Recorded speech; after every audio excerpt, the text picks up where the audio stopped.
बिस्मिल्लाहिर्रहमानिर्रहीम। आज जो हमने कोर्स पढ़ना है उसका टाइटल है इंग्लिश कंप्रीहेंशन एंड कंपोजिशन। अगर उसके कोड को देखें तो ENG322। I am Nawabzada Chaudhry Mohammad Yasir Sardar, MA English from Sargodha University, having an email address yasir.hadi@gmail.com। तो बच्चे, आज का अपना पहला लेक्चर हम शुरू करने से पहले आपको एक इडियम बताते हैं। You can dream it, you can do it. जब तक आप ख्वाब नहीं देखोगे आप कभी अचीव नहीं कर सकोगे। जब ख्वाब देखोगे तभी उसको कर सकोगे। तो आपने ये नहीं देखना कि इंग्लिश कंप्रीहेंशन एंड कंपोजिशन मुश्किल सा सब्जेक्ट है, ये हमसे नहीं होएगा। तो बड़ा इजी सब्जेक्ट है, 6 से 7 लेक्चर्स का ये कोर्स है। तो एम्बिशन अपना रखना है कि मैं जी 90% मार्क्स लूंगा। डेफिनेटली आप 90% मार्क्स ले सकते हैं। सो आज का लेक्चर हमारा कंप्रीहेंशन पे है। कि अगर आप गौर करें कि ये जो सब्जेक्ट है इसके दो टाइटल हैं, कंप्रीहेंशन एंड कंपोजिशन। तो अगर गौर करें, जो कंप्रीहेंशन है उसका ताल्लुक है रीडिंग से, और कंपोजिशन का मतलब है कंपोज करना, चीज़ों को लिखना। जब आप कॉलेज में जाते हो, किसी स्कूल में जाते हो, तो दो ही काम करते हो, पढ़ना और लिखना। पढ़े लिखे हो या नहीं हो, तो दो काम कर रहे हैं, एक पढ़ रहे हो, दूसरा लिख रहे हो। तो पढ़ने का ताल्लुक कंप्रीहेंशन से है और लिखने का ताल्लुक कंपोजिशन से। क्लियर हुआ? सो इंट्रोडक्शन क्या है इसका। In our academic life questions are asked frequently whether you are in the form of daily test और इन एग्जाम पेपर। आपकी जो रोजमर्रा की जिंदगी है, खुसूसी तौर पे कॉलेज लाइफ है, इसमें आपसे डेली क्वेश्चन पूछता है। अभी मैं आया हूँ, मैंने भी आपसे क्वेश्चन पूछने हैं, ड्यूरिंग लेक्चर बहुत सारे पूछने हैं। फिर आपका टेस्ट होगा, आपका मिड टर्म होगा, आपका फाइनल होगा। तो हम रोजमर्रा की जिंदगी में आपको किसी चीज की नहीं समझ आ रही, आप टीचर से क्वेश्चन पूछ रहे हो, टीचर रिटर्न में आपसे पूछ रहे हैं।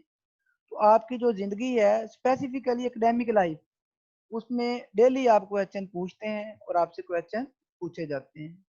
So it seems that you students are meant for answering the question.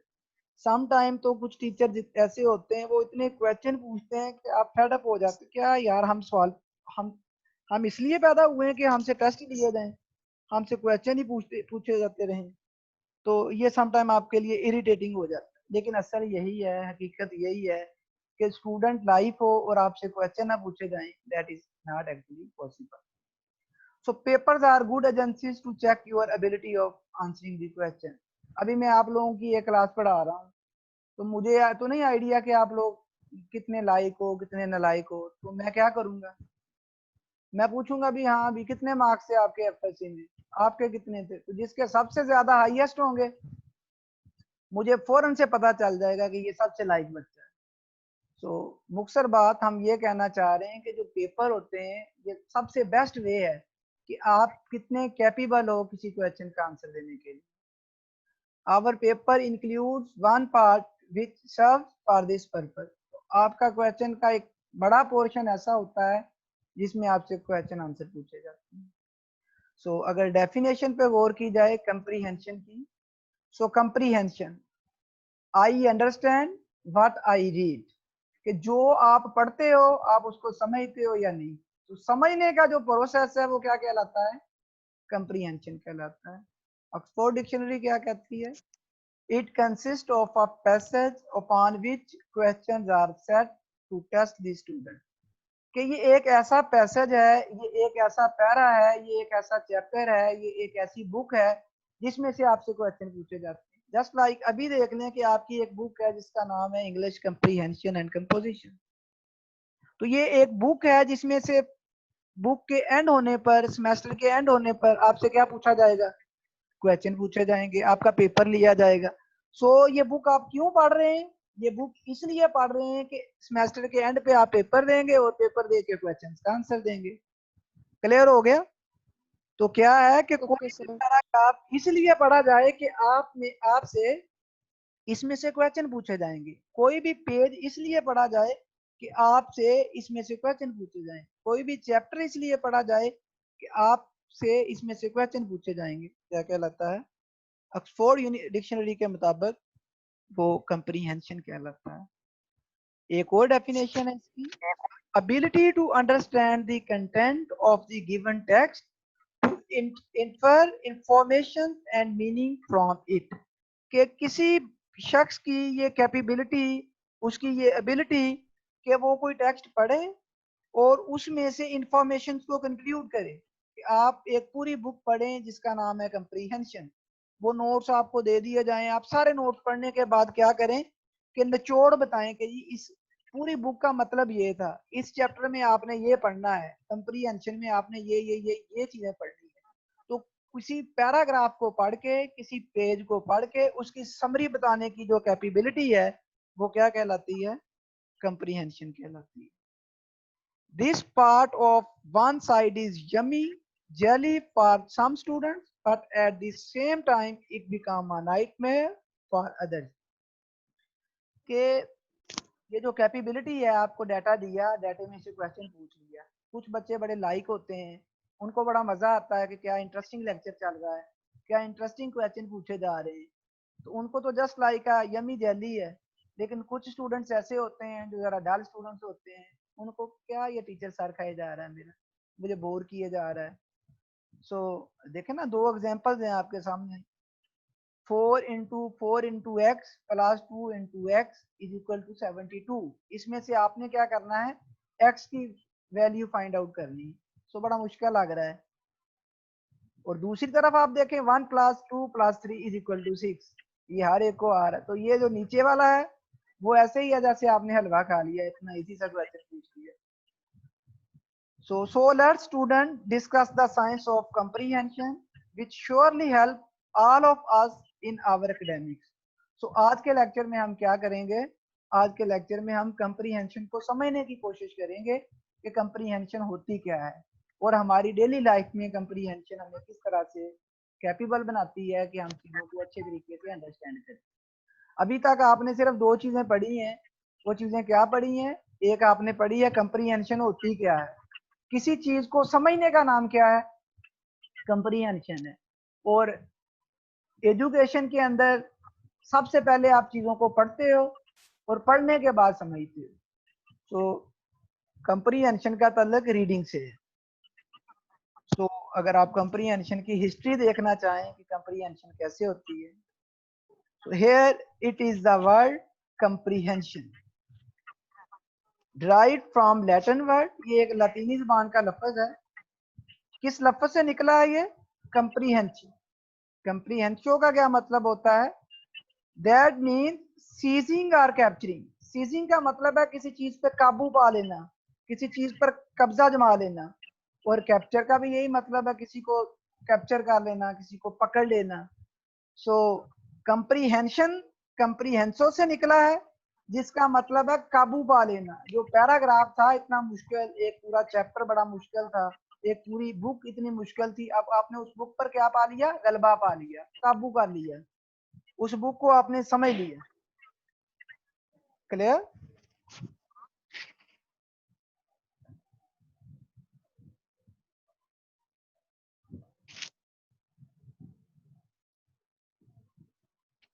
तो वर्ड कंप्रीहेंशन की समझ लगी आपको क्या है?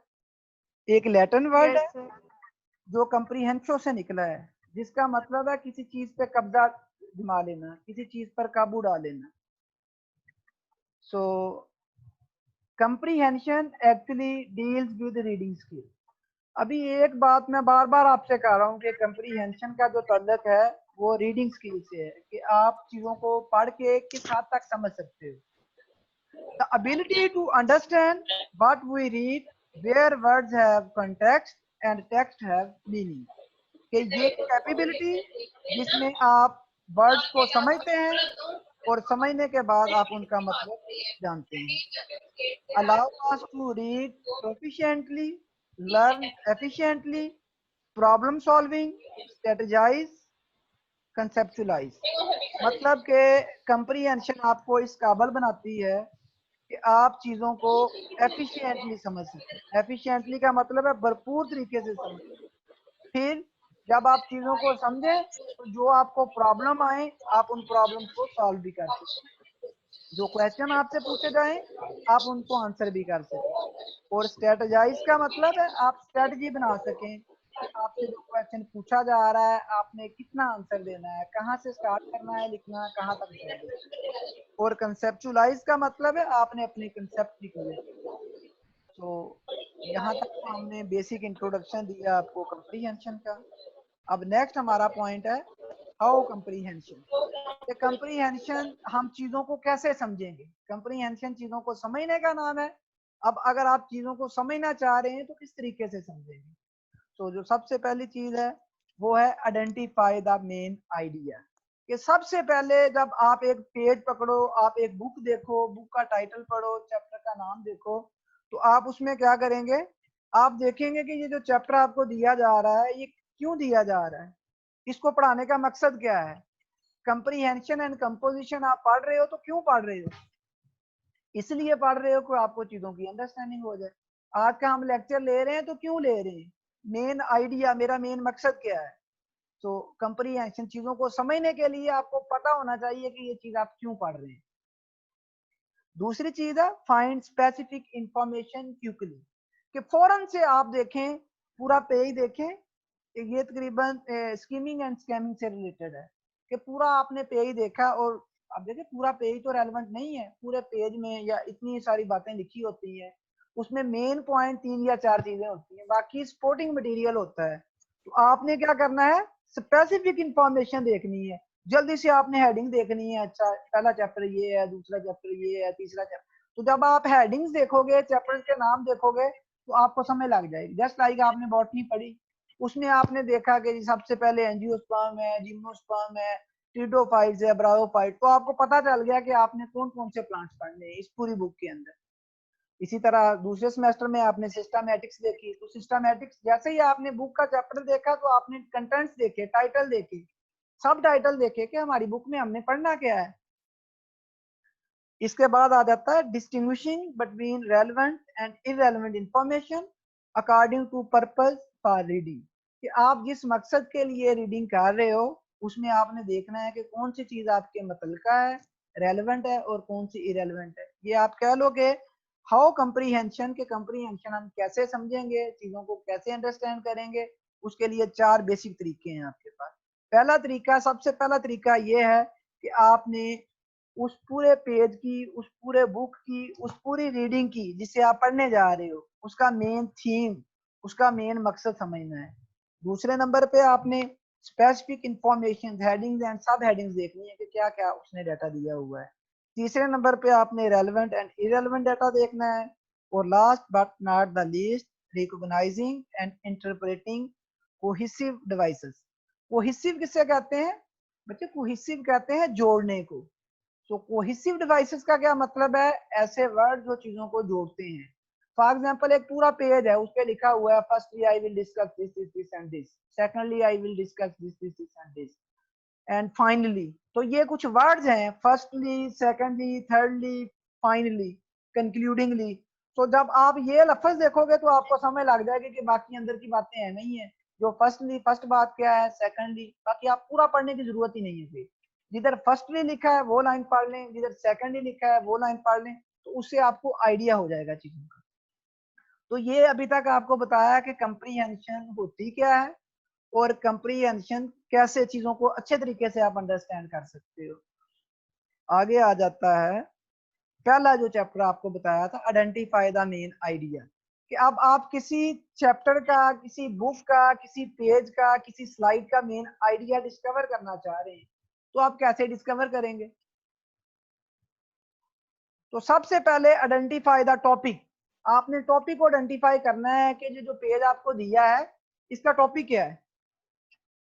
दूसरे नंबर पे आपने उस पूरे पेज को पढ़ना है और पेज को पढ़ के आपने उसका निचोड़ निकालना है, उसको समरी बतानी है कि इसका मकसद क्या था। तीसरे नंबर पे आपने क्या करना है कि जब आप देखते हो कि इसका टॉपिक क्या है, तो बेसिकली हर दफा तो नहीं लेकिन मोस्ट ऑफ द टाइम किसी भी पेज का जो मेन थीम होता है, मेन आइडिया होता है, या तो उसकी पहली लाइन में होता है या उसकी एंड वाली लाइन में होता है। तो आपने look at the first and last sentence of the passage, कि जिस तरह आपको ड्रामा देखते हो ना, तो ड्रामा में आप पहली किस्त देखते हो और बहुत सारे लोग हैं लास्ट वाली किस्त देखते हैं, सारा समझ आते हैं, अच्छा स्टोरी है, क्लियर। तो इसी तरह बिल्कुल जब आप पढ़ रहे हो चीजों को, तो आप पहली लाइन देखो क्या लिखी हुई है, एंड वाली लाइन देखो, आपको समझ लग जाएगी कि ये जो पैराग्राफ है, ये जो आर्टिकल है, ये पेज है, किस बारे में है। Look for repetition of ideas. अभी देखिए, आज मैं आपको एक लेक्चर दे रहा हूँ कंप्रीहेंशन पे, तो मैं जब से लेक्चर शुरू किया है बार बार एक ही चीज रिपीट किए जा रहा हूँ। वो क्या है? वो कंप्रीहेंशन है, कि आज मैं आपको कंप्रीहेंशन पढ़ा रहा हूँ, मेरा फोकस कंप्रीहेंशन पे है। तो जो चीज बार बार रिपीट हो रही है, असल में वो मेन आइडिया है कि मैं आज आपको समझाना क्या चाह रहा हूँ। और बच्चे देखें, बात सुने सिंपल सी, इन चीजों को आपने रट्टा नहीं लगाना कि ये जो मैं आपको पढ़ा रहा हूँ कि आइडेंटिफाई द मेन आइडिया कैसे करना है, नहीं, बिल्कुल नहीं। ये पेपर में किस तरह से क्वेश्चन पूछा जाएगा, पेपर में कंप्रीहेंशन से रेलेवेंट मैं आपको बता रहा हूँ। सिंपली एक पैराग्राफ होगा, तो उस पैराग्राफ को आपने समझना है और समझ के क्वेश्चन का आंसर देना है। तो अब उस पैरे को समझना कैसे है और उनके क्वेश्चंस के आंसर कैसे देने हैं, उसके लिए डिफरेंट ट्रिक्स मैं बता रहा हूँ आपको, ताकि आपको कंप्रीहेंशन, चीजों को अंडरस्टैंडिंग करने का तरीका समझ लग जाए। तो चीजों को समझने का पहला तरीका क्या था कि उसका मेन आइडिया ढूंढो। वो कहाँ से मिलेगा आपको? वो या तो चीजें रिपीट हो रही होंगी, या वो पहली लाइन में या एंड वाली लाइन में होगा, या फिर आपने क्या करना है, आपने खुद से कुछ क्वेश्चन पूछने हैं। वो क्वेश्चन क्या है? पहला क्वेश्चन है, who does this passage discuss a person और अ ग्रुप ऑफ पीपल, के ये पैरा किसे डिस्कस कर रहा है? Who. Today's lecture is about who. आज का लेक्चर किसके बारे में है? तो आपका आंसर क्या होगा, बताएं किसके बारे में है? जी आप लोगों से पूछ रहा हूँ। सर हु तो नहीं होगा, व्हाट होगा। नहीं, व्हाट भी आप कह सकते हो, लेकिन देखे ना, एक पैराग्राफ है, उसमें पहले देखें कि किसी शख्स के बारे में बात हो रही है। फॉर एग्जाम्पल एक पैराग्राफ है, उसमें यस सर, कायदे आजम की शख्सियत के बारे में बयान किया जा रहा है। Yes sir. I am discussing who. तो बच्चे, ये ग्रामेटिकली जब आप देखेंगे तो फिर वहां पे व्हाट आएगा, मतलब हु का मतलब हम किसे डिस्कस कर रहे हैं। वो अगर कोई, कंप्रीहेंशन। अगर तो वो कोई शख्सियत है तो वो फिर हु आ जाएगा, और अगर कोई वो आर्टिकल है, ऑब्जेक्ट है, तो फिर व्हाट आ जाएगा। व्हाट आ जाएगा। तो मतलब हु का मतलब दोनों का एक ही सेंस में है कि किसको डिस्कस कर रहे हैं हम। तो अभी हम सर कंप्रीहेंशन। लिविंग और जी सर लिविंग नॉन लिविंग का इसमें कंसेप्ट है ना। बच्चे, वो देखे ना, एक पैराग्राफ है, उसमें पैराग्राफ लिविंग के बारे में भी हो सकता है, नॉन लिविंग के बारे में भी हो सकता है। अभी हम तो ऐसे, फॉर एग्जांपल हम पर्सन के अबाउट बात कर रहे तो लिविंग के तौर पे हम हाँ वो यूज कर लेंगे। फॉर एग्जांपल अबाउट, कोई हाँ बिल्कुल आर्टिकल बिल्कुल अबाउट हु आ जाएगा। तो मैं कहना ये फिर चाह हम रहा वो हूँ, वर्ड यूज करेंगे। ठीक। आप कंसेप्ट को लें कि हु का मतलब है किसके बारे में डिस्कस कर रहे हैं। तो आज का लेक्चर किसके बारे में डिस्कस हो रहा है? कंप्रीहेंशन। कंप्रीहेंशन। इसका मतलब है कि मेन थीम आपको आइडिया मिल गया कि आज के लेक्चर का मेन थीम है कंप्रीहेंशन। दूसरा क्वेश्चन आप पूछेंगे, when does the information contain a reference to time. क्या जो आप पैराग्राफ पढ़ रहे हो, इसमें कोई टाइम का तज़किरा है? जस्ट लाइक एक पैराग्राफ 9/11 के बारे में, पाकिस्तान स्टडी आप पढ़ रहे हो, तो 1947 से पहले और 1947 के बाद, उसमें हेडिंग यही होगी ना, after partition and before partition. 1965 की जंग से पहले, 1965 की वार के बाद। तो इसका मतलब है जब आप ईयर पढ़ लोगे तो आपको आइडिया हो जाएगा। जब मैं कहूंगा 1965, तो क्या समझेंगे आप? टाइम का तज़किरा आ गया कि पाकिस्तान के हालात 1965 की जंग से पहले कैसे थे, और आफ्टर 1965, 1965 के बाद पाकिस्तान ने क्या कुछ किया। तो अब बच्चे, पैरे ना डिफरेंट होते हैं, ये नहीं है कि एक ही पैरा है आपके पास, हजारों किस्म का कोई भी पैरा पूछा जा सकता है। हो सकता है वो अगर जोलॉजी में से आपसे पूछ ले, प्रीलिनियस पीरियड के बारे में पूछ ले, पोस्ट लीनियस पीरियड के बारे में पूछ ले, तो उसमें फिर अगला क्वेश्चन होता है व्हेन, और last where does the text name a place. ये जो आप पेज पढ़ रहे हो, जो आपको एक पैराग्राफ दिया गया है वो आप पढ़ रहे हो, क्या उसमें किसी जगह का तज़किरा है? फॉर एग्जांपल हम पाकिस्तान स्टडी पढ़ रहे हैं, तो उसमें हम एक प्लेस का डिस्कस करेंगे, वो कौन सी प्लेस है? पाकिस्तान स्टडी पढ़ रहे हो, पाकिस्तान। डेफिनेटली अगर तो पाकिस्तान का तज़किरा आया तो इसका मतलब है ये पहला पाकिस्तान है। अगर नबी अकरम सल्लल्लाहु अलैहि वसल्लम की जिंदगी पढ़ रहे हैं, the holy prophet peace be upon इंसानियत, तो उसमें नबी पाक सल्लल्लाहु अलैहि वसल्लम की जिंदगियां दो हैं। एक नबी पाक सल्लल्लाहु अलैहि वसल्लम की जिंदगी मक्का में है, दूसरी मदीना में है। तो जब एक पैरा हो और उसमें बार बार मक्का का जिक्र आए तो इसका क्या मतलब होगा? क्वेश्चन आपसे पूछा जा सकता है ना, कौन सी जिंदगी डिस्कस हो रही है? तो ये हिजरत से पहले की जिंदगी डिस्कस हो रही है।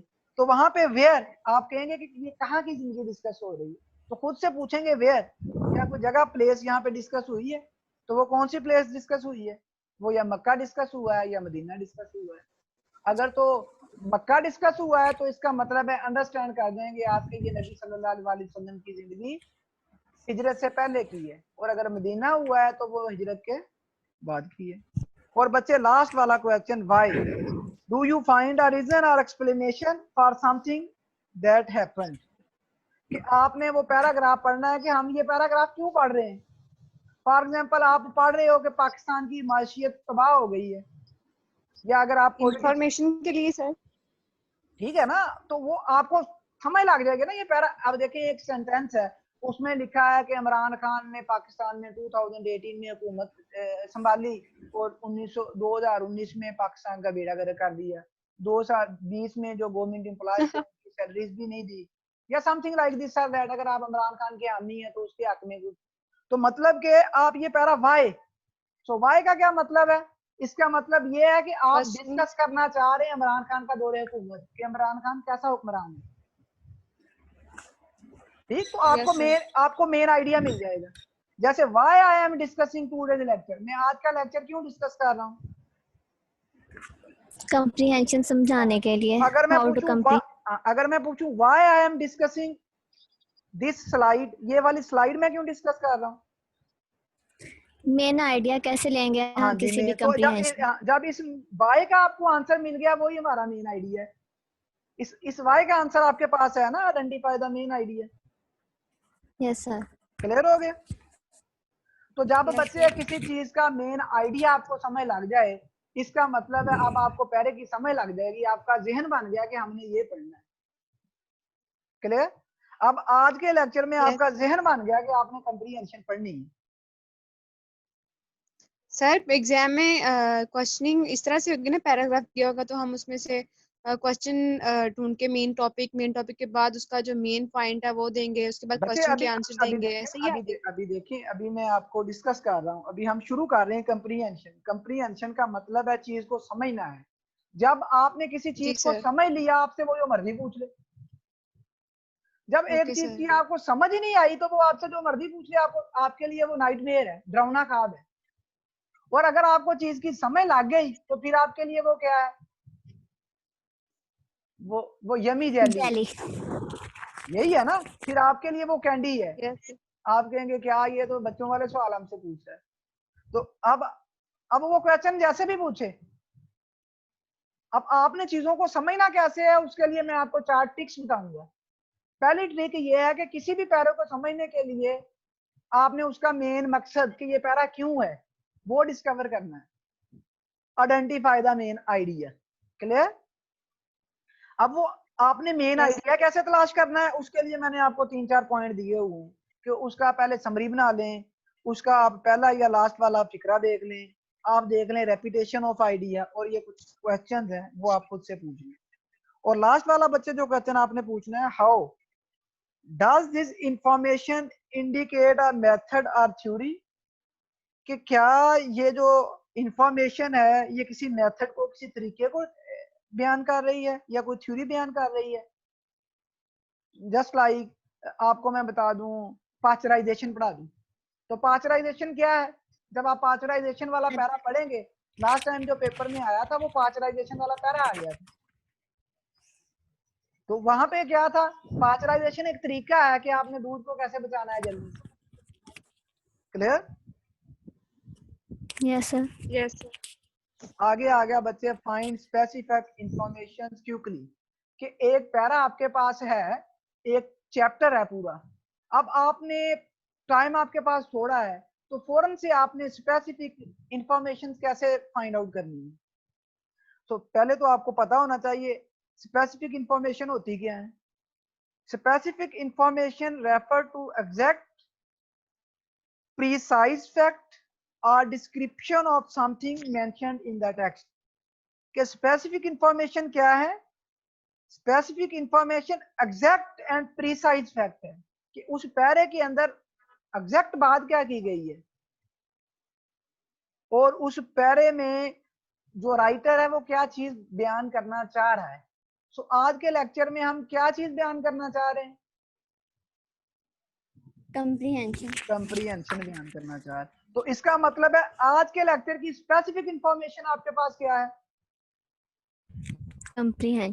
कंप्रीहेंशन में आगे कंप्रीहेंशन कैसे करनी है उसकी सब हेडिंग है, वो चार है कि पहले नंबर पे आपने मेन आइडिया तलाश करना है, दूसरे नंबर पे स्पेसिफिक इंफॉर्मेशन तलाश करनी है, तीसरे नंबर पे आपने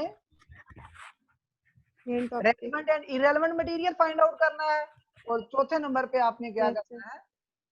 कोहेसिव डिवाइसेस के बारे में जानना है। क्लियर? तो जब कोई स्पेसिफिक इंफॉर्मेशन आपने तलाश करनी है तो सबसे पहले आपने हेडिंग देख लेनी है, फिर सब हेडिंग देख लेनी है। स्कैनिंग एंड स्कीमिंग, बच्चे स्कैनिंग एंड स्कीमिंग ये टेक्निक्स हैं, ये मैं आपको एंड पे बताऊंगा क्या होती हैं। तो अभी आपके लिए यही बता देता हूँ कि स्कैन का मतलब है स्कैन कर लिया, चीजों को तलाश करना। स्कीमिंग का भी मतलब है वर्ड आई व्यू, जाहिरी तौर पे फौरन से नजर दौड़ानी। फॉर एग्जाम्पल मैं लेक्चर ले रहा हूँ, मैंने नजर दौड़ाई, शुरू में 4 बच्चियां बैठी हैं, मेरे माइंड में आया कि जो फ्रंट पे बैठती हैं ये लाइक बच्ची हैं। अब मैंने एक क्वेश्चन पूछा, तो जब सबसे पहले मैंने नजर दौड़ाई, पहले रो में तो 4 बच्चियां बैठी थी, तो जब बच्चे मैंने वर्ड आई व्यू लिया, पहली रो की तरफ देखा, तो जब मुझे जो 4 बच्चियां नजर आई वो क्या था? वो स्कीमिंग थी। मैंने पूरी क्लास में पहली रो पे देखा, वो क्या है? वो स्कीमिंग है। और जब मैंने उन 4 में से एक को उठा के कहा बेटा आप मुझे क्वेश्चन का आंसर दो, तो वो क्या है? अब मैंने स्कैन कर ली, इन चारों में से भी मैंने एक निकाल दी। स्कैनिंग एंड स्कीमिंग का पता चला कि बहुत सारे लोगों में से चांद एक को सिलेक्ट करना, और फिर उन चांद एक में से किसी एक को पकड़ना, वो स्कैनिंग। क्लियर? आगे आ गया बच्चे, स्कैमिंग एंड स्कीमिंग कैसे होती है। सबसे पहले रीड दी टाइटल। आप देखोगे टाइटल, आपके आज के कोर्स का टाइटल क्या है? Comprehension and composition. ये हमने क्या किया? हमने स्कीमिंग कर ली कि दो चीजें हैं, एक कंप्रीहेंशन है, दूसरा कंपोजिशन है। और आज के लेक्चर में हमने स्कैन किसको किया? सेलेक्ट किसको किया? कंप्रीहेंशन को। रीड द हेडिंग एंड सब हेडिंग। दूसरे नंबर पे आपने हेडिंग एंड सब हेडिंग देख लेनी है। तीसरे नंबर पे आपने running your eye very quickly, पूरे पेज पे नजर दौड़ानी है कि आपको और क्या नजर आ रहा है पेज में। Pick up the main idea, उस पूरे पेज में से मेन आइडिया जो उसका कंप्रीहेंशन वर्ड है, उसका टाइटल है, वो मेन आइडिया है, या पहली लाइन में मिल जाएगा या एंड वाली लाइन में मिल जाएगा। फिर सी दी विजुअल्स, कि वहां पे कोई फोटोज हैं जो आपको हेल्प आउट कर रहे हैं। फाइंड समथिंग स्पेसिफिक इंफॉर्मेशन, तो कुछ स्पेसिफिक इंफॉर्मेशन कीवर्ड तलाश कर लें। फॉर एग्जांपल एक पैरा है, वो स्टोरी है, उसमें कुछ लोगों के नाम है, जिस तरह ड्रामा देखते हैं तो पहली किस्त देख लेते हैं कि पता चल जाए ड्रामे में कौन कौन से लोग हैं, और एंड वाली देख लेते हैं कि उन लोगों का इंजाम क्या हुआ। ऐसे ही होता है ना। तो पहली किस्त में, पहली एपिसोड में आपने स्पेसिफिक इंफॉर्मेशन ली कि ड्रामे में कौन कौन से लोग हैं, और एंड वाली एपिसोड में आपने उन लोगों का इंजाम देख लिया। आपको पूरी बात की समझ लगी, अच्छा ये ड्रामा इस बारे में है। फिर आप अपनी परसेप्शन देते हो, राय देते हो, सम टाइम गलत भी हो जाती है, लेकिन मोस्ट ऑफ टाइम वो सही होती है कि इस ड्रामे में ये हुआ होगा। आगे आ गया बच्चे, distinguishing between relevant and irrelevant information according to the purpose of reading, कि आप किस मकसद के लिए पढ़ रहे हो। अब देखिए, अखबार को पढ़ने का मकसद और है, कुरान मजीद को पढ़ने का मकसद और है, इंग्लिश की बुक को पढ़ने का मकसद और है, जोलॉजी का कोई चैप्टर पढ़ने का मकसद और है। सम टाइम मकसद होता है to gain information, some time आप डाइजेस्ट पढ़ रहे हो, मकसद होता है टू गेन सम एंटरटेनमेंट। और जब आप कोई कोर्स पढ़ रहे होते हो, सिलेबस पढ़ रहे होते हो, तब मकसद क्या होता है? To gain some marks, to give some answer. तो बच्चे डिफर करता है, ऐसे ही है ना, आपका पर्पस कि आप किस मकसद Yes, के लिए पढ़ रहे हो। सो आपको एक एग्जांपल देते हैं, आ रेसिपी विच सर्व 6 पीपल। एक बच्चे रेसिपी है जो आपने 6 लोगों को देनी है। वो कैसे बनती है? यूजर्स 2 कप ऑफ शुगर, उसमें 2 चीनी के कप डलते हैं, 3 एग्स, 3 अंडे डलते हैं, 1.5 कप ऑफ फ्लोर, आटा 1.5 cup, and a tablespoon of vanilla, और वनीला का 1 चम्मच चाय वाला डलता है। If Jamal wanted to serve 8 people, अगर जो जमाल है वो यही रेसिपी 8 लोगों को देना चाहता है, how many eggs would he need? बच्चे देखें, ये एक पैरा है, बात को समझें कि 6 लोगों को एक रेसिपी, फॉर एग्जांपल वो रेसिपी है आपके पास केक, एक केक 6 लोगों के लिए अगर बनाना है तो उसमें 2 कप चीनी के, 3 अंडे, 1.5 कप आटे का, और 1 टेबल स्पून वनीला पड़ेगा। और अगर यही बंदे 8 हो जाएं, केक 8 बंदों के लिए बनाना पड़ जाए, तो इसमें अंडे कितने डलेंगे? क्वेश्चन को समझा? Yes sir. तो बच्चे list all of the information and classify it as either relevant or irrelevant। अब इस स्टेटमेंट में आपको कुछ इंफॉर्मेशन दी गई है। पहली इंफॉर्मेशन क्या है? yes, 6 लोग। दूसरी इंफॉर्मेशन क्या है? 2 कप ऑफ शुगर। तीसरी इंफॉर्मेशन क्या है? 3 अंडे। चौथी इंफॉर्मेशन क्या है? 1.5 cup, tablespoon of vanilla. 1.5 cup आटे का। और लास्ट वाली इंफॉर्मेशन क्या है? 1 टेबल स्पून वनीले का। क्लियर? अब Vanilla. बच्चे, the recipe Yes, serve 6 people, के रेसिपी 6 लोगों को सर्व करती है, ये रेलेवेंट इंफॉर्मेशन है या इरेलेवेंट है? रेलिवेंट है। रेलेवेंट है। The recipe uses 2 cup of sugar. बच्चे देखिए, आप इसमें उसने आपसे क्वेश्चन क्या पूछा है? कि 8 लोगों को सर्व करेंगे तो कितने एग्स चाहिए होंगे? उसने सिर्फ अंडों का पूछा है। किसका पूछा है? सिर्फ अंडों का अंडों पूछा का। कि कितने अंडे चाहिए। अब 2 recipe uses 2 cup of sugar, ये इंफॉर्मेशन आपको क्वेश्चन का आंसर देने के लिए चाहिए? नहीं। बच्चे इसका तल्लक ही कोई नहीं है, तो ये क्या है? yes, sir. अब आप एम खपते रहो कि Irrelevant। 2 कप ऑफ शुगर, अच्छा 6 के लिए ये है तो 8, तो उसका फायदा कोई नहीं, ये इरेलेवेंट है। इसी तरह 3 रेसिपी यूजेस 3 एग्स। अब उसने क्वेश्चन अंडों के बारे में पूछा है, तो इसका मतलब है अंडे क्या हैं? रेलेवेंट है। रेलिवेंट है। The recipe Relevant. Uses 1.5 cup of floor, ये रेलेवेंट है? इरेलिवेंट। क्योंकि Irrelevant। Irrelevant. इसी तरह the recipe uses 1 table spoon of vanilla. ये भी इरेलिवेंट है। तो बच्चे देखें, हमेशा आपने अपना टाइम नहीं जाया करना। इसका मतलब ये है कि एक पैराग्राफ जो आपको पेपर में दिया गया है उसमें नीचे क्वेश्चन है, तो सबसे पहले आपने क्वेश्चन पढ़ने हैं कि क्वेश्चन में पूछ क्या रहा है, तो उन्हीं चीजों के बारे में आपने पढ़ना है जिनके बारे में क्वेश्चन पूछा गया है, बजाय कि आप पूरे पैरे को रट्टा लगाते रहें, बार बार खपते रहें, समझते रहें, बाद में क्वेश्चन वो पैरे के बारे में पूछे ही नहीं। क्लियर हो गया? इस पैरे की समझ लगी आपको कि रेलेवेंट एंड इररेलेवेंट मटेरियल को जब आप निकाल देंगे तो कितना इजी हो जाएगा चीजों को समझना आपके लिए।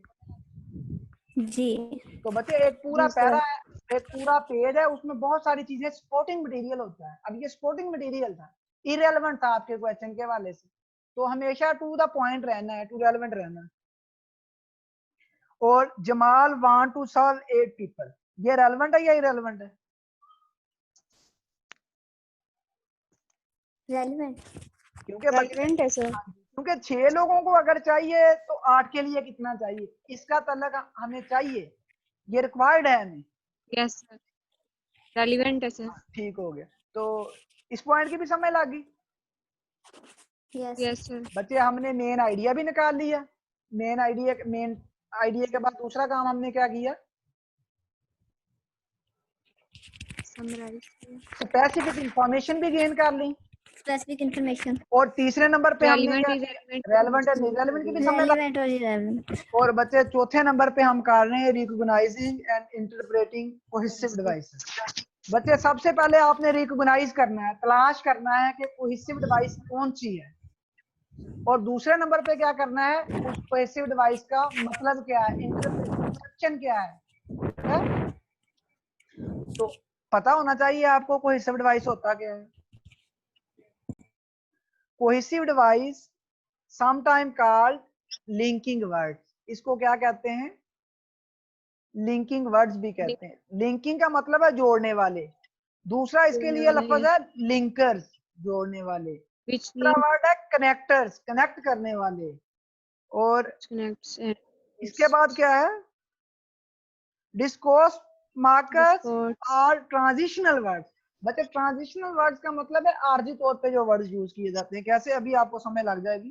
Cohesive devices are the words और phrases that show the relationship between paragraph और सेक्शन ऑफ अ टेक्स्ट और स्पीच।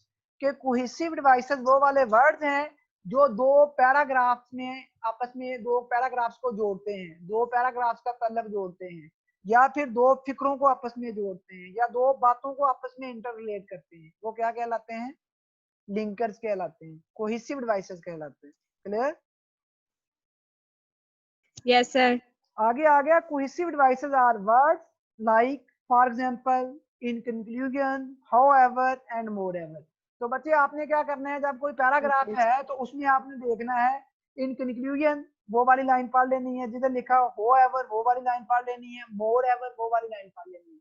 जब ये तीन लाइनें पढ़ेंगे तो सर आप मोस्टली जी बच्चे हाउएवर मिड में ही आता है बच्चे किसी भी जिधर भी सेंटेंस के, बिकॉज उसको मैं कनेक्ट कर रहा होता है। कहना ये चाह रहा हूँ, ये Yes, जिधर sir. भी आ जाए।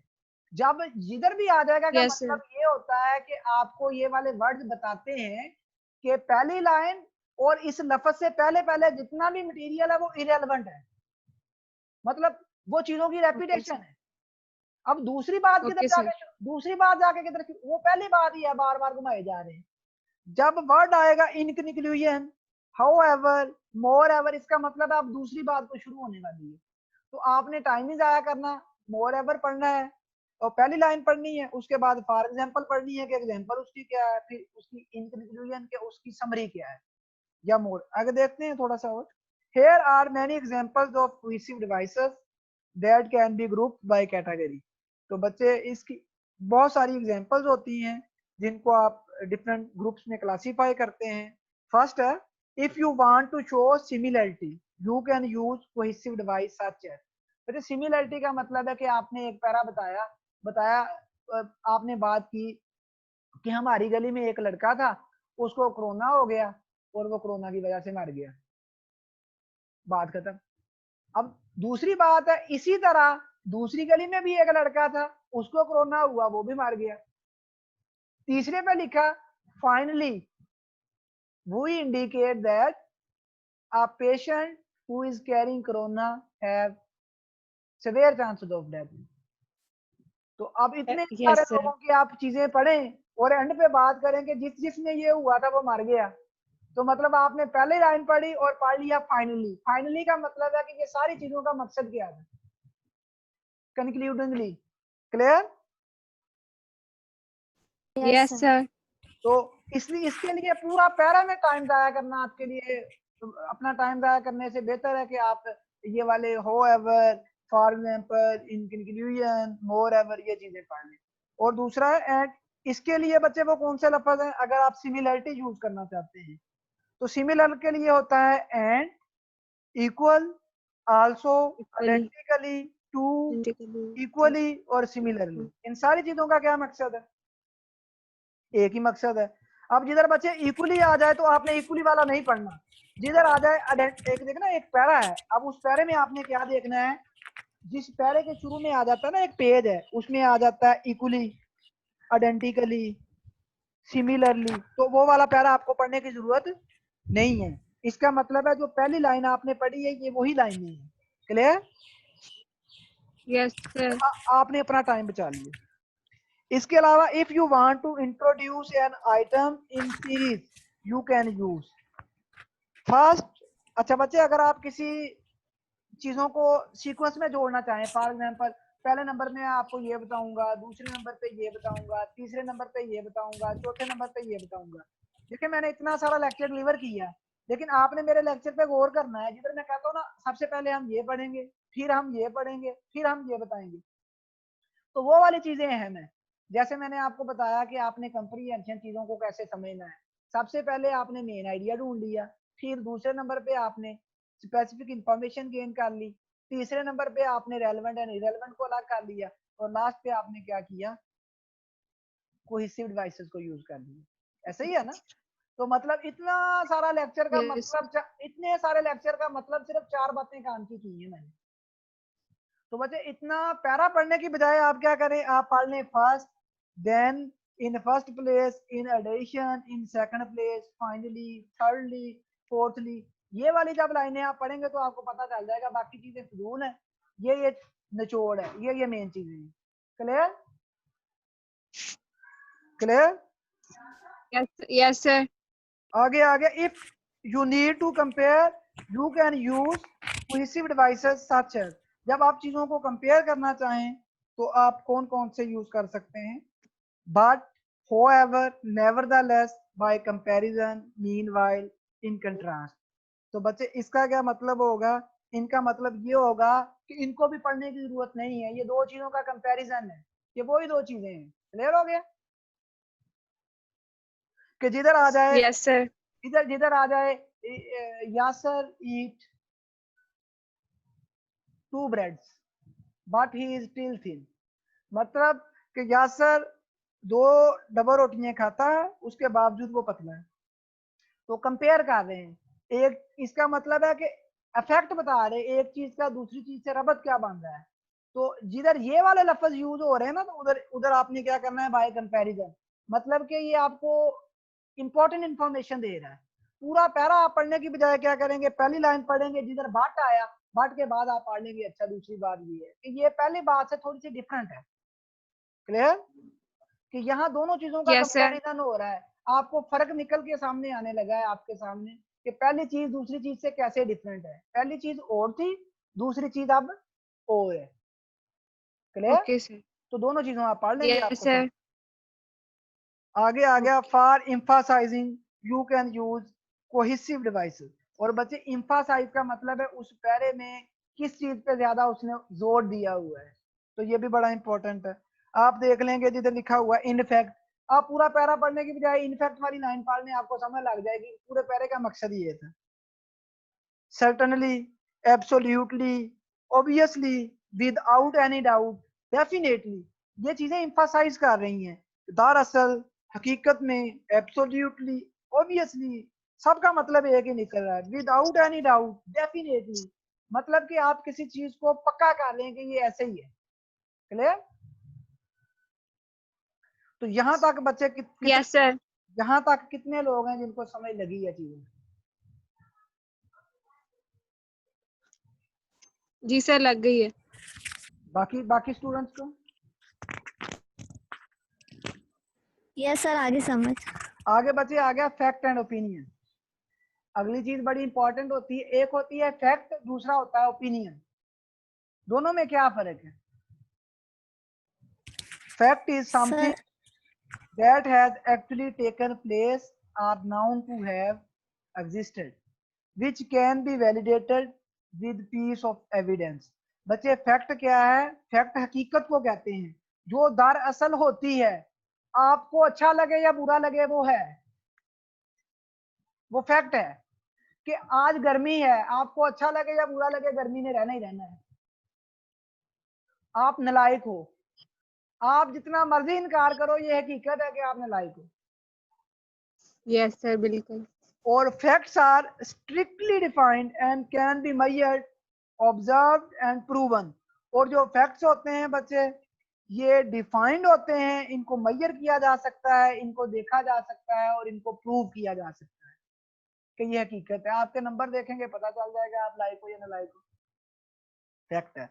बाहर जाके देखेंगे पसीना आएगा, पता चल गया गर्मी है। A fact refers to something that make statements true and is used in connection with research and study. तो बच्चे फैक्ट क्या है? कुछ ऐसी स्टेटमेंट जो सच्ची होती है, जैसे अल्लाह एक है, ये फैक्ट है। कोई माने या ना माने, अल्लाह एक ही है, वो एक ही रहेगा।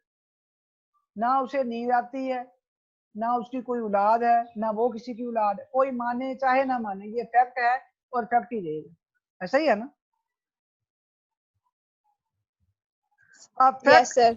A fact can be an event or information based on rare occurrence which can be tested through verifiability. For example, they can spotted by proof, statistics, documentation.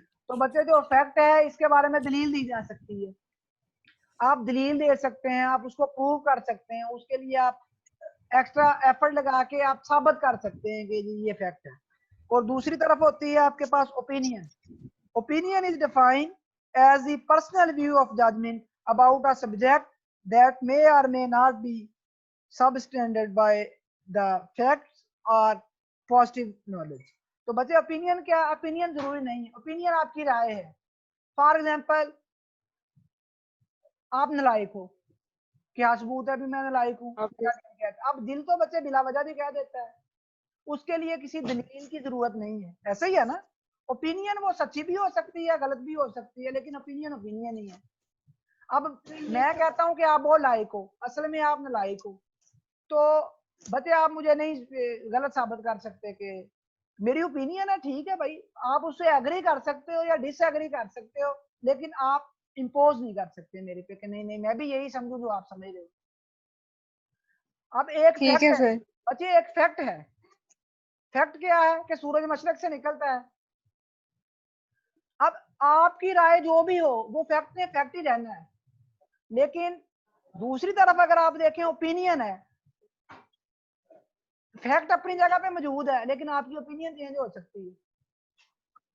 आप कहते हो नहीं मेरा नहीं दिल मानता मशरक से निकलता है, मैं तो कहती हूँ मगरब से निकलता है, तो ओपिनियन पे आप कोई दलील नहीं दे सकते। Okay, sir. In other words, an opinion is an inclusive statement used in subjective matters which cannot be proven true or false. तो बच्चे ओपिनियन को आप सच या गलत नहीं कह सकते, वो आपकी राय है, वो जैसी भी है वो आपकी राय है। क्लियर? क्योंकि आपका दिल कहता है वो सही कहता है या गलत कहता है, क्योंकि आपका दिल कहता है इसलिए आप उसको मानेंगे। It is what a person thinks or feels about something or someone. तो बच्चे मुख्तसर ज़बान में आप कह सकते हैं कि ओपिनियन क्या है? It is what a person thinks. कोई शख्स जो सोचता है या महसूस करता है किसी चीज के बारे में, वो क्या है? उसकी जाती राय है। Clear? Yes, sir. Opinion is highly influenced by a person's feeling, thoughts, perspective, desires, attitude, experience, understanding, belief, value, extras, which cannot be tested by concrete evidence. तो बच्चे ओपिनियन है, ये इन्फ्लुएंस हो सकती है कि एक शख्स आपको अच्छा लगता है, हर बंदा कहे आपको कि यार वो गलत इंसान है, क्योंकि आपको वो अच्छा लगता है तो आपकी ओपिनियन उसके बारे में अच्छी रहेगी। जैसे मर्जी आपको मैं कहता रहूं कि बच्चे को बुरा है, वो आपके लिए नुकसानदेह है, क्योंकि आपको वो अच्छा लगने लगा है तो आपको वो अच्छा ही लगेगा, क्योंकि आपकी राय उसके बारे में ठीक है, तो आपकी इमोशन इन्वॉल्व हो जाएंगे। सो जब इंडिया और पाकिस्तान का मैच लगा हुआ है, तो अब फैक्ट क्या है बच्चे? फैक्ट ये है कि इंडिया पाकिस्तान से बहुत अच्छी टीम है, ये फैक्ट है, उनके सारे खिलाड़ी हमसे अच्छे हैं, लेकिन हमारी ओपिनियन क्या है कि नहीं पाकिस्तान जीतेगी। ऐसे ही है ना? इसी तरह आज हम जंग की बातें करते हैं, हम कहते हैं कि पाकिस्तान और इंडिया की जंग लगे तो किसने जीतना है? पाकिस्तान। बच्चे ये हमारी ओपिनियन है, असल में हकीकत इससे बहुत उल्टा है। बच्चे अगर जंग हो जाती है तो एक अभी जो चाइना और इंडिया का चल रहा है, तो वहां पे एक सर्वे आया है न्यूट्रल एजेंसीज की तरफ से कि इंडिया के अंदर 73 करोड़ 73 करोड़ लोग ऐसे हैं जो जंग लड़ सकते हैं। कितने लोग हैं? 73 करोड़।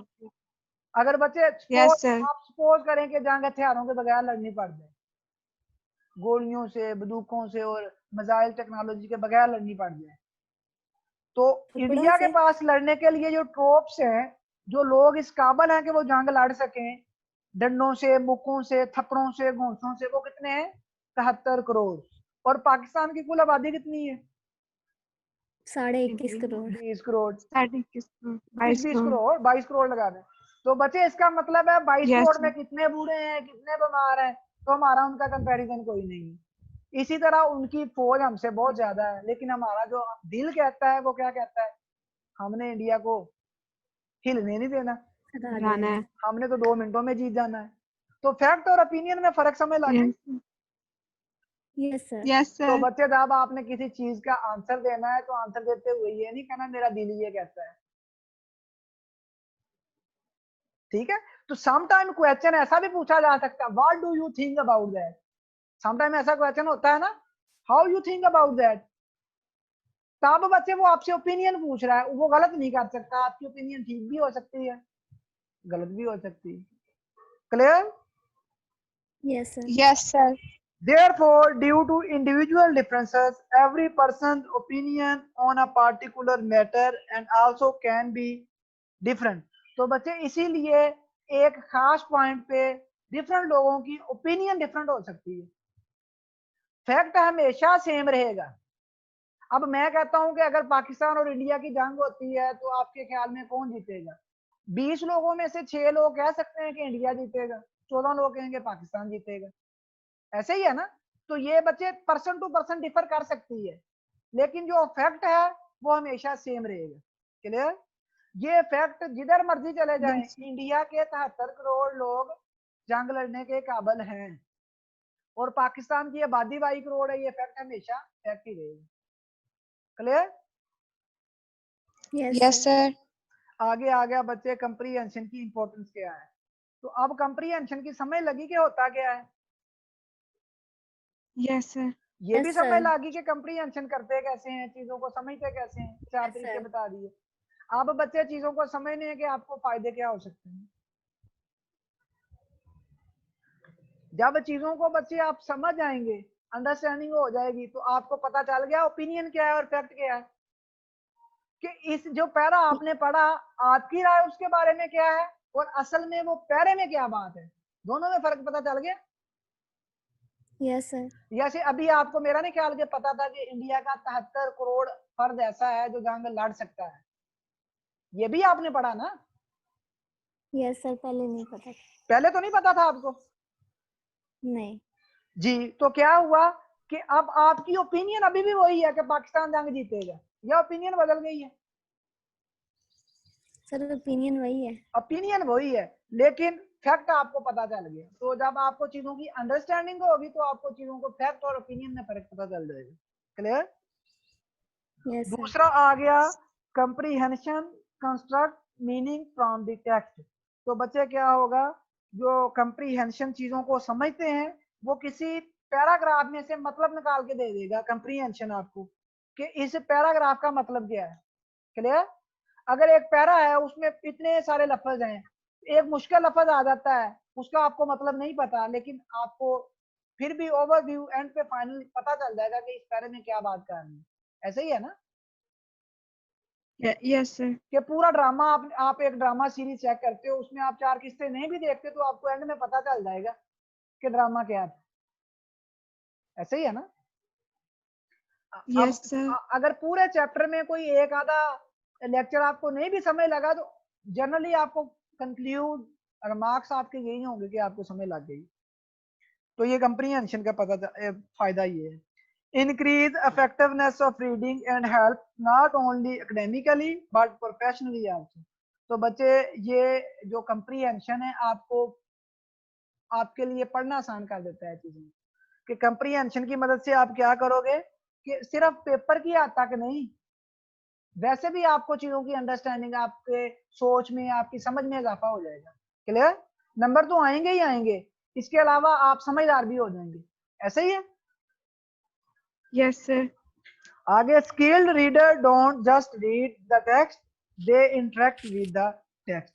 तो बच्चे ये जो रीडर है, जो पढ़ने वाला है, जब आप कंप्रीहेंशन चीजों को समझेंगे तो इसका मतलब है कि आपकी आमहंगी बुक के साथ आपका रिलेशनशिप ज्यादा स्ट्रांग हो जाएगा। आगे आ गया कंप्रीहेंशन इंक्रीज रीडिंग स्पीड। तो जब चीजों की समझ आएगी तो डेफिनेटली आपकी पढ़ने की स्पीड भी तेज हो जाएगी। एक चीज की आपको समझ ही नहीं आ रही तो आपकी स्पीड स्लो हो जाएगी, जब चीजों की समझ आना शुरू हो जाएगी तो फ्लुएंसी कायम होगी आप में। ऐसे ही है। Yes sir. आगे है help student to ace the standardized test. तो बच्चे ये स्टूडेंट्स को इस काबिल बना देता है कि वो कोई टेस्ट है उसको अच्छे तरीके से, जब चीज की समझ लगेगी तो फिर मैं जैसा भी क्वेश्चन पूछूं आप उसका आंसर दे दोगे, दे दोगे ना। Yes sir. और अगर समझ ही नहीं लगी तो मैं आसान भी सवाल पूछूं तो आपको समझ नहीं आएगी। तो कंप्रीहेंशन अंडरस्टैंडिंग आपको इस काबिल बनाती है कि जैसा मर्जी स्टैंडर्डाइज टेस्ट ले लिया जाए आपसे, आप उसका इजीली आंसर दे दोगे। This ability help to accurately interpret and analyze written information। तो बच्चे जो कंप्रीहेंशन है, चीजों को समझने की सलाहियत है, आपको इस काबिल बना देती है कि आप उस पैराग्राफ को पढ़ें और पढ़ने के बाद उसका एनालिसिस कर सकें, अपनी राय दे सकें कि आपकी ओपिनियन क्या है और फैक्ट्स क्या थे। ऐसे ही है। और जब आपको कंसेप्ट ही नहीं क्लियर, आपको अंडरस्टैंडिंग ही नहीं है, तो फिर आप ही नींद के रट्टा तो लगा लेंगे, मुंह टेढ़ा कर करके इंग्लिश तो बोल लेंगे। नो डाउट के बच्चे कंप्रीहेंशन में एक्सेंट मैटर करता है, लेकिन जब आपने पेपर देना है तब आपका किसी ने वो चेहरा नहीं देखना कि आप अंग्रेजों की तरह बोल रहे हैं, मुंह टेढ़े कर करके बोल रहे हैं, या आप लिख अच्छा रहे हो। पेपर में तो आपने लिख के ही देना है ना। तो फर्स्ट बच्चे प्राइमरी जो आपका एम होता है वो यही होता है कि आप चीजों को समझें। ये सेकेंडरी एम है कि आप जब इंग्लिश बोलें तो आप अंग्रेजी लगने चाहिए, ठीक है, अच्छा लगता है, लेकिन ये नहीं है कि आप मुंह टेढ़ा करते रहें और समझ कुछ लगे ही ना कि आप पढ़ क्या रहे हो और पढ़ाने वाला पढ़ा क्या रहा है। क्लियर। तो इसीलिए हम कोशिश कर रहे हैं कि इंग्लिश को देसी तरीके से पढ़ लें ताकि आपको चीजों की समझ लग जाए। It makes us extract main idea and draw conclusion from text. तो बच्चे जब आपके पास ये स्लाइड खुली हुई है, जब आपको इस स्लाइड की प्रॉपर अंडरस्टैंडिंग हो गई तो आप बता सकते हैं कि इस स्लाइड का मकसद क्या था, कंक्लूड कर सकते हैं कि ये सारा लेक्चर Yes, इसका निचोड़ क्या है। Yes sir. तो अभी Yes, sir. ये जो स्लाइड चल रही है, इस स्लाइड का निचोड़ क्या है। सर इसका ये है कि कंप्रीहेंशन से हमें क्या क्या फायदे होते हैं। बिल्कुल। तो इसकी समझ लगी तो आपको समझ लग गया कि हम फायदे पढ़ रहे हैं, गुड हो गए। बच्चे आगे थोड़ी सी चीजों को देख लेते हैं। As we know that an alphabet is a standard set of letters that represent the phonemes of any spoken language. तो बच्चे अल्फाबेट क्या है, अल्फाबेट क्या है, सेट ऑफ लेटर है जो किसी जुबान को बनाता है, किसी जुबान को तरतीब देता है, उसको क्या कहते हैं, अल्फाबेट, हरूज तहफ़्फ़ी। मतलब कि आप अगर उर्दू बोल रहे हैं तो अली बे पे, इंग्लिश बोल रहे हैं तो 1 2 3, मैथ कर रहे हैं तो सॉरी अगर इंग्लिश कर रहे हैं तो ABC, और अगर मैथ कर रहे हैं तो 1 2 3। क्लियर। Yes sir. तो ये अल्फाबेट्स होते हैं। तो बच्चे ये आपके पास अल्फाबेट्स हैं A I E O U। ये कौन से हैं भला अल्फाबेट्स, AIE OU, ये कौन से अल्फाबेट्स हैं Vowel. बच्चे, ये वावल, बिल्कुल वावल। Vowel part. आगे आ गया alphabets joins in a specific way to form meaningful words. तो बच्चे अगर अल्फाबेट्स आपस में जुड़ेंगे, हरूफ आपस में जुड़ेंगे तो क्या बनेंगे, वर्ड्स, ऐसे Meaningful वर्ड words. जिनका मीनिंगफुल वर्ड है। Clear. Yes, sir. It is single district meaningful element of speech और राइटिंग जस्ट लाइक। बच्चे PIG क्या होता है, पिग, पिग किसे कहते हैं। सुअर। आगे बच्चे SHOP, सर ये शॉप है लेकिन पूरा स्पेलिंग नहीं है। SHOP नहीं होता शॉप, यस सर। तो ये SHOP लिखा हुआ है, ये देखें यस सर। SHOP। शॉप। आगे बच्चे नेक्स्ट। चेन। तो ये अब मैं आपको बता क्या रहा हूँ कि डिफरेंट अल्फाबेट्स मिले और उन्होंने क्या बना दिया, डिफरेंट वर्ड्स बना दिए, वर्ड। मीनिंगफुल थे। आगे आ गया the word may have meaning, ये मुझे नजर नहीं आ रहा क्या लिखा हुआ है, the word may have a meaning in one context and another meaning in other context. तो बच्चे ये कंप्रीहेंशन भी आपको ये चीज बताती है कि एक वर्ड है, एक जगह पे उसका और मतलब है, दूसरी जगह पे उसका और और मतलब। मतलब जस्ट लाइक ये देखें आपके पास वर्ड क्या है, you should be fair in your studies. क्या मतलब निकला आपका? You should be fair in your studies. इस फिक्रे का क्या मतलब है?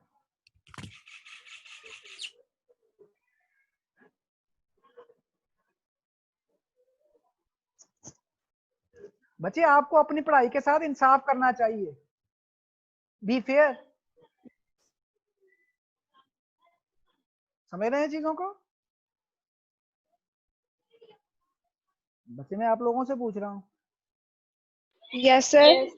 You should be Yes, fair sir. In your studies, मतलब ये वर्ड आपके पास है फेयर। यहाँ पे फेयर का क्या मतलब है? इंसाफ करना, कि आपको अपनी पढ़ाई के साथ इंसाफ करना चाहिए, कि मेहनत दिल लगा के पढ़ना चाहिए, इस बात का ये मतलब है। और यहीं पे है बच्चे, हर कम्प्लेक्स इज फेयर, कि उसकी रंगत गोरी है। अब वर्ड एक ही है, वर्ड क्या था? फेयर। अब बच्चे आपको कैसे पता चलेगा फेयर का क्या मतलब है? इंसाफ करना मतलब है, या फिर इसका मतलब गोरा है? स्पेलिंग सर भी सेम उसके है। साइड पे तो बच्चे उसके जो एज के हाँ, हिसाब से हाँ पता लगेगा। ये कंटेक्स्ट आपको बताएगा। तो ये बात मैं बता रहा हूँ कि सम टाइम एक वर्ड होता है, उसके डिफरेंट मतलब निकल सकते हैं। तो आगे आ गया सेंटेंस। बच्चे हरूफ अल्फाबेट्स मिले तो वर्ड्स बने, और वर्ड्स मिले तो सेंटेंस बना। Whereas word join to form sentence, sentence contain. Sentence के अंदर दो चीजें होती हैं, एक सब्जेक्ट होता है, दूसरा प्रेडिकेट होता है। बच्चे प्रेडिकेट किसे कहते हैं? वर्ब जब सब्जेक्ट के एंड बारे में समथिंग इंफॉर्मेशन अबाउट देता है। सब्जेक्ट, के सब्जेक्ट के यस, अलावा किसी भी which फिक्रे contain the में जो चीज information है वो about क्या subject. कहलाती है? वो प्रेडिकेट कहलाती है। Other than Predicate. सब्जेक्ट, पूरा फिक्रे में जो कुछ भी है, वो ऑब्जेक्ट हो सकता है, वो वर्ब हो सकता है, वो क्या कहलाता है? Predicate. It conveys a statement, command और अ क्वेश्चन। तो आगे आ गया बच्चे पैराग्राफ। और डिफरेंट सेंटेंसेस मिलेंगे तो क्या बनाएंगे? पैराग्राफ बनाएंगे। Sentence join to form a paragraph is most organized form of writing. For example, essays, paragraph contain topic sentence. तो बच्चे ये पैराग्राफ है, पैरा कहते हैं बिसाइड को, ग्राफ कहते हैं राइट को। तो बिसाइड राइट पैराग्राफ। क्लियर हो गया? आगे आ गया reading. Yes. Reading skill is a multipurpose skill that deal with other skills like.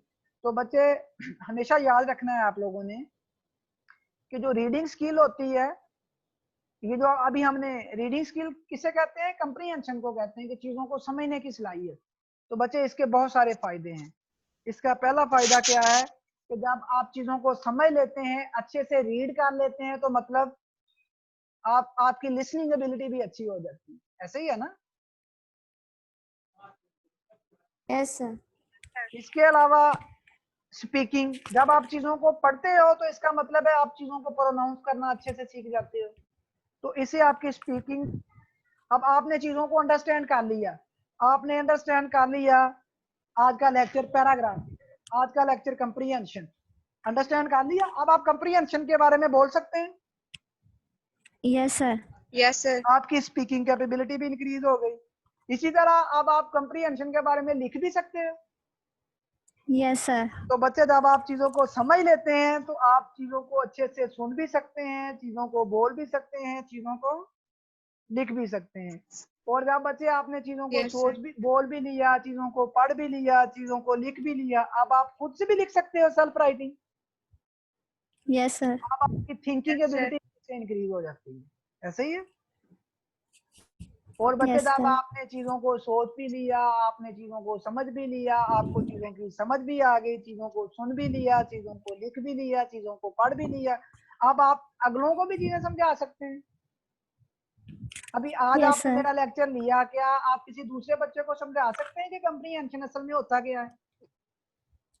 Yes sir. तो बच्चे ये अंडरस्टैंडिंग आपको इस काबिल बनाती है कि जब आपका कंसेप्ट क्लियर हो जाएगा तो आगे आप कम्युनिकेट भी कर लेंगे, किसी दूसरे को भी पढ़ा सकते हैं। और जब तक आपका कंप्रीहेंशन क्लियर नहीं है, आपकी अंडरस्टैंडिंग क्लियर नहीं है, आप दूसरों को कम्युनिकेट नहीं कर सकते। तो बच्चे देख लें, ये आपकी रीडिंग, आपकी लिसनिंग, आपकी राइटिंग और आपकी स्पीकिंग आपस में इंटरकनेक्टेड हैं। क्लियर हो गया? Yes sir. Yes sir. आगे आ गया बच्चे रीडिंग टेक्निक्स। वैसे तो रीडिंग टेक्निक का मतलब है कि आप किस तरीके से जब आप पढ़ना चाह रहे हो, रीड करना चाह रहे हो, तो कौन कौन सी टेक्निक्स आप यूज कर सकते हो, कौन कौन से फार्मूला यूज कर सकते हो कि आप अच्छे रीडर बन जाओ। कि आप अच्छे रीडर बनना चाह रहे हो तो कौन कौन सी टेक्निक्स हैं? वैसे तो बच्चे बहुत सारी टेक्निक्स हैं, लेकिन आपके जो सिलेबस में ENG 322 में वो सिर्फ 4 टेक्निक्स हैं।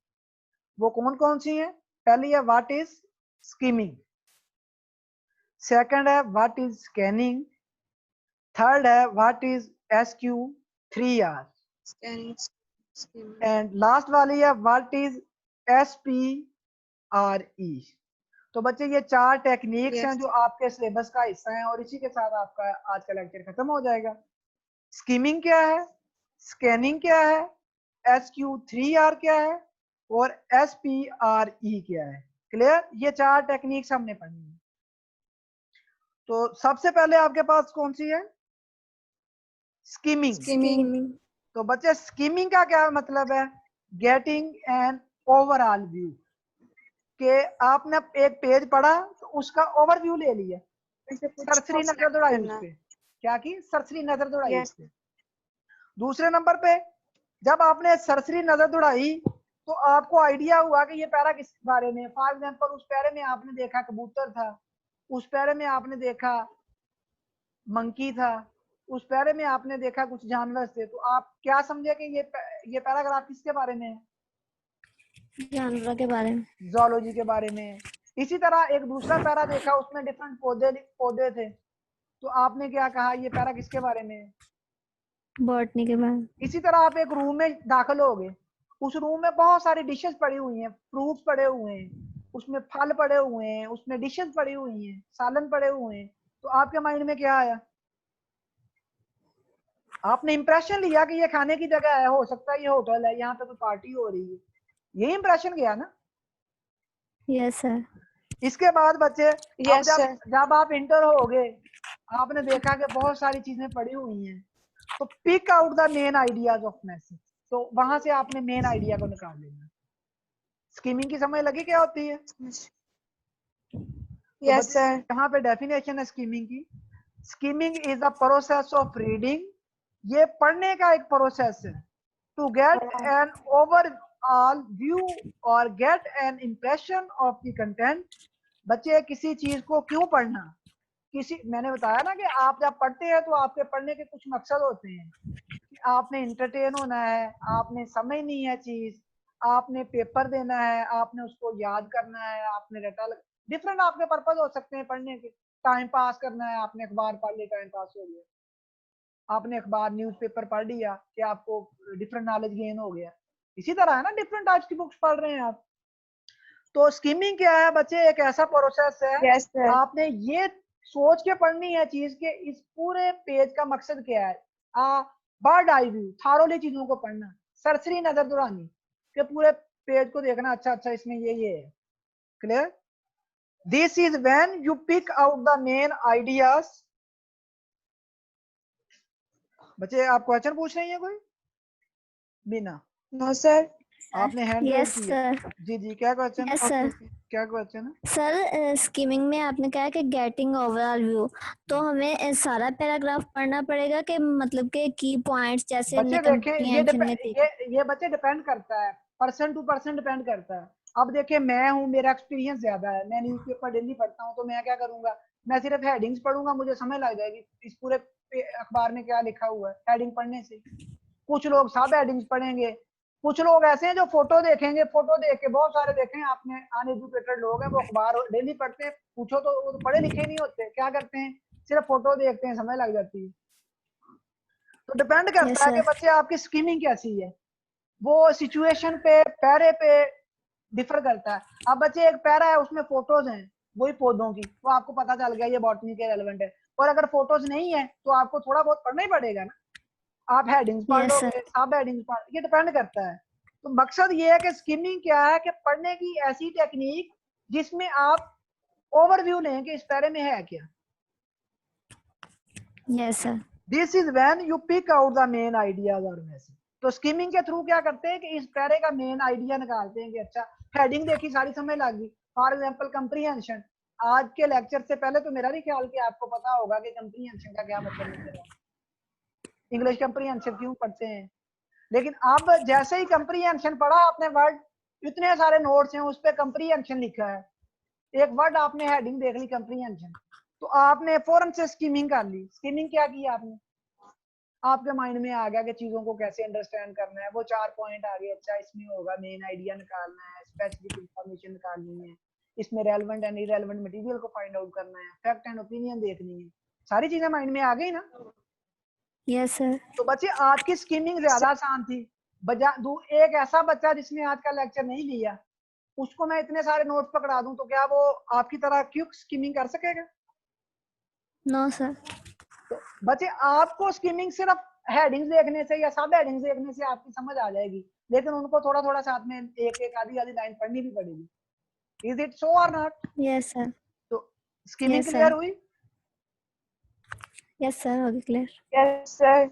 आगे बच्चे आ गया हाउ टू स्किम, आप किस तरह से स्किम कर सकते हैं। अभी भी मैंने बात नहीं खत्म की, मैंने फिर आपके लिए थोड़ा सा एक्सप्लेन किया है कि स्किम कैसे कर सकते हैं। What can you do to skim, आप क्या कर सकते हैं किसी चीज को स्किम करने के लिए। तो बेसिकली बच्चे आप 5 काम करेंगे। कितने काम? 5.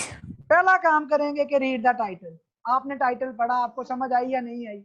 कुछ लोगों को आ गई, कुछ को नहीं आई. फिर क्या करेंगे? रीड द हेडिंग, सब हेडिंग। पहले आपने कंप्रीहेंशन पढ़ा, नहीं समझ आई, फिर आपने पढ़ा to find the main idea, to get relevant and irrelevant information, to find out specific information. तो आपने सब हेडिंग्स पढ़ी, कुछ को फिर भी समझ आ गई और कुछ को फिर भी नहीं आई, ऐसे ही है ना। फिर क्या करेंगे? Yes, sir. अगर फिर भी नहीं आई, running your eye very quickly.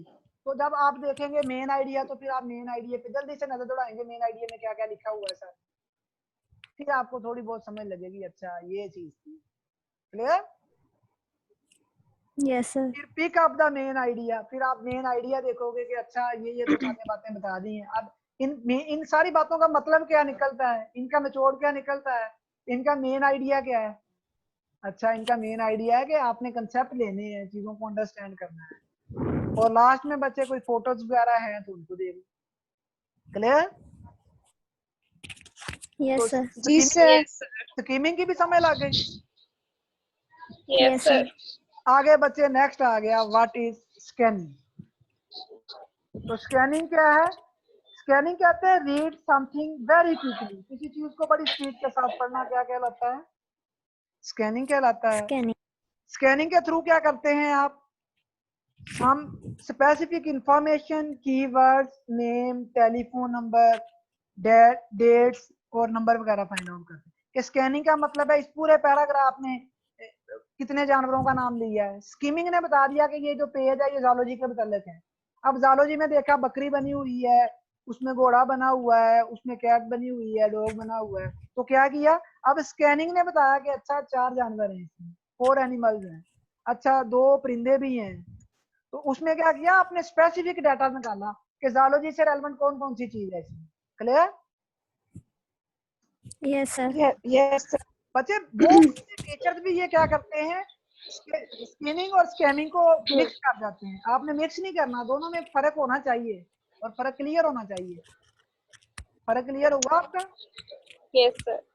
चलें आगे आ गया scanning. Scanning a text is reading technique where the reader looks for specific information rather than trying to observe all the information. तो बच्चे स्कैनिंग में आपने स्पेसिफिक इंफॉर्मेशन लेनी होती है, हर चीज को याद नहीं करना कि ये भी है, ये भी है, ये भी है। जर्नल सी आपने ले लेनी है कि अच्छा अच्छा इसमें ये है। If you are reading a time table, for example कि आप एक टाइम टेबल देख रहे हो, से यू वांट स्पेसिफिक इंफॉर्मेशन, उस पूरे टाइम टेबल में आपने स्कैन करना है। क्या स्कैन करना है कि सर यासर के लेक्चर कौन से। तो क्या करेंगे बच्चे, सारा लेक्चर पढ़ने की बजाय आप क्या देखेंगे, या तो देख लेंगे कि सर यासर क्या पढ़ाते हैं, वो इंग्लिश के टीचर हैं, तो आप इंग्लिश को फोकस कर लेंगे, कीवर्ड है आपका इंग्लिश, आप इंग्लिश देखेंगे, जिधर जिधर इंग्लिश है आप समझ के सर यासर है। या फिर दूसरा आप सर यासर देखोगे, यासर है, यासर के सामने टाइम टेबल देख लोगे, इसका ये लेक्चर है।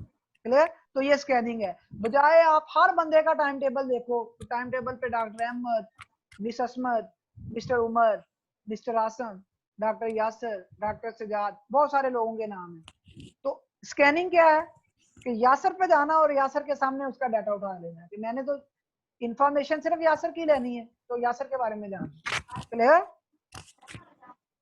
Yes sir. ठीक हो गया जी। आगे आ गया बच्चे हाउ टू स्कैनिंग। अब स्कैनिंग कैसे करते हैं। स्कैनिंग के लिए सर्चिंग फॉर कीवर्ड। तो कीवर्ड क्या था टाइम टेबल देखने के लिए आपके पास। Yes sir. डॉक्टर यासर था या फिर दूसरा कीवर्ड क्या था। इंग्लिश। डॉक्टर सिद्दीकी। आगे बच्चे इंग्लिश था। दूसरा आ गया move quickly over the page. फिर दूसरे नंबर पे क्या करना, जल्दी जल्दी नजर दौड़ानी है अपनी पूरे पेज पे, यासर किधर किधर लिखा हुआ है। पहले आपने वर्ड माइंड में बनाया कि यासर देखना है, फिर पूरे पेज पे नजर दौड़ानी है कि यासर किधर किधर है। क्लियर। इसमें क्या यस होता है सर। यस बच्चे, सर। इसमें आप पढ़ कम रहे हो और सर्च ज्यादा कर रहे हो, सही है ना। जी सर। यासर देखा, नजर दौड़ाई, अब सारा नहीं पढ़ रहे, नजर नहीं बता दिया कि अच्छा ये भी यासर आ गया, ये भी आ गया, ये भी आ गया। क्लियर। Yes sir. जी सर। आप स्कैनिंग कर लेंगे किसी पेज में से। Yes sir. Very good. आगे बच्चे स्कैनिंग एंड स्कीमिंग। अब मैंने दोनों को इकट्ठा कर दिया, स्कीमिंग और स्कैनिंग क्या है। लेट्स ट्राई टू इमेजिन, सिर्फ फर्ज करो, reading as attending a buffet party, कि आप एक बुफे पार्टी अटेंड करने जा रहे हो। कौन सी party. Buffet party. There are so many dishes nicely displayed. तो बच्चे ये बुफे पार्टी में जब आप गए तो कितनी सारी क्या है डिशेस पड़ी हुई हैं, पड़ी हुई है। Yes sir. बच्चे अब इसमें स्कीमिंग क्या है। Skimming is when you take a look around and tell yourself okay this is party. मतलब आपने रूम में शामिल हुए और आपने नजर दौड़ाई, पूरे डिशेज ही डिशेज आपको नजर आई, यहाँ पे पेस्ट्रीज पड़ी हुई हैं, यहाँ पे स्वीट डिशेज हैं, यहाँ पे आपके पास मटन है, यहाँ पे चिकन है, तो आपने नजर जब दौड़ाई तो स्कीमिंग कर लिया आपने। क्लियर। नजर दौड़ाई और देखा कि यहाँ पे क्या क्या पड़ा हुआ है, ये स्कीमिंग है। Clear. Yes sir. Yes sir.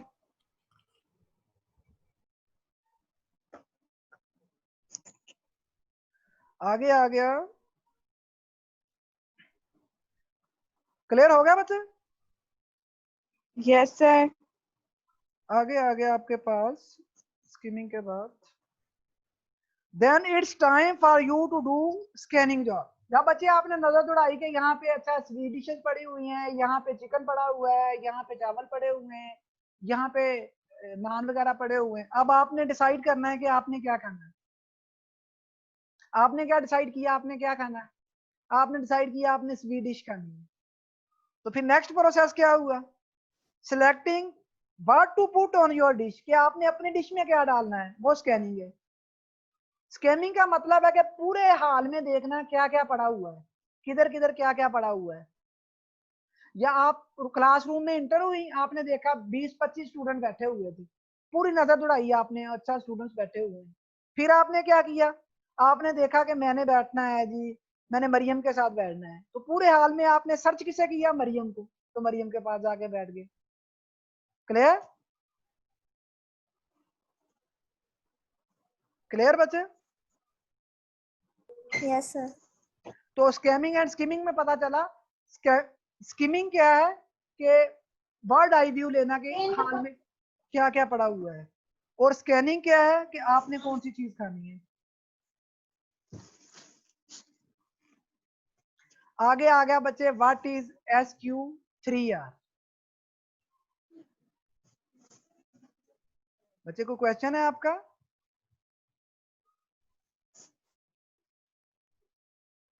किसी का कोई क्वेश्चन है।